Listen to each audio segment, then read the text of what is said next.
আসসালামু আলাইকুম রহমতুল্লাহ। সবাই কেমন আছেন? আশা করি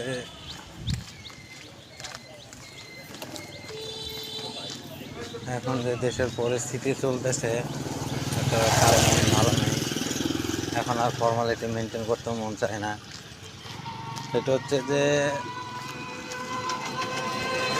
আদৌ কি আমরা আসলে কি বাংলাদেশের নাগরিক? আমরা কি বাঙালি?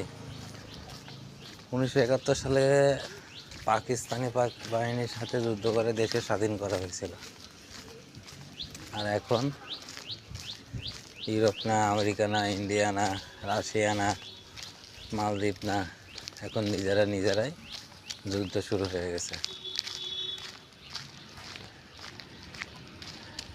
একটু